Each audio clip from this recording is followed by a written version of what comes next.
গ্রামের মানুষ। সত্যি? হ্যাঁ, তুমি চাইলে ওকে তোমার সাথে মিট করিয়ে দিতে পারি। আপাতত দরকার নেই। এই ওই নয়নের সাথে কি তোর টিয়ে ছিল নাকি? আরে না না না, ওসব কিছু না।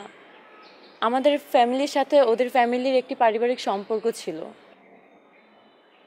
নয়নের বাবা আমাকে মেয়ের মতোই আদর করতো। কিন্তু ছেলেটা তো বিদ্রোহী হয়ে উঠেছে কেন? বিদ্রোহী?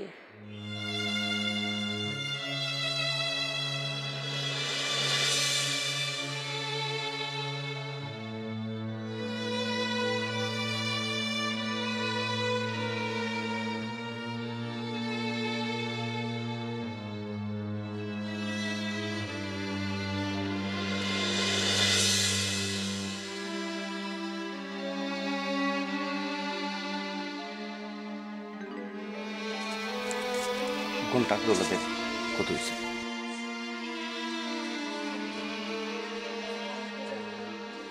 নয়ন ভাই, এই সপ্তাহের টাকাটা। বাবা তো অসুস্থ, আগামী সপ্তাহে টাকাটা নিলে হয় না? আমার কিছু করার নাই ভাই, আপনার এই সপ্তাহের টাকা এই সপ্তাহে দিতে হইব। টাকাগুলো যদি নিয়ে যান তাহলে তো বাবার হাসপাতাল লয়ে যেতে পারবো না। আপনারে বুঝতে হইব এটা সুখ উন্নয়ন ফাউন্ডেশনের এনজিও। আপনার তো মা বাবা আছে, একটু দেখেন না, কিছু করেন যায়নি।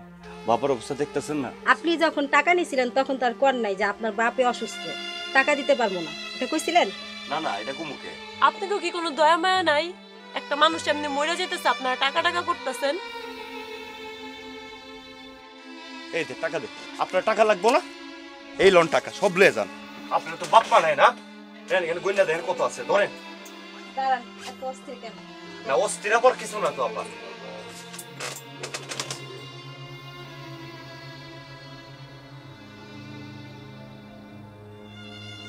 নন ভাই, টাকা তো সব দিয়ে দিলাম, চাচারে নিয়ে ডাক্তার কাছে যাইবা কেমনে? চাচা চাচা চাচা আচ্ছা, কি হয়েছে? কথা কও নাকি? নন ভাই, চাচা কথা কয় না। চাচা বাবা ও বাবা, চাচা বাবা কথা বলতেছো না কেন? চাচা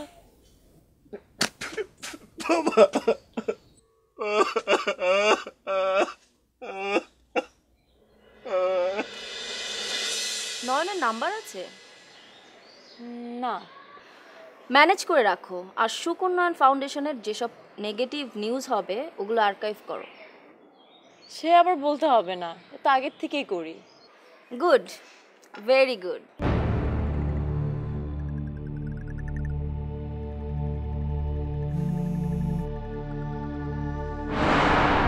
হ্যালো, কি ব্যাপার এত সকালে? গুড মর্নিং ভাইয়া। মর্নিং, কি খবর? ভাইয়া তুমি কোথায়? এই তো অফিসের দিকে যাচ্ছি। কিন্তু ফাউন্ডেশনের বিরুদ্ধে অনেক বিষয় ভাইরাল হয়েছে। কি? হ্যাঁ, একবার ফেসবুকটা দেখো।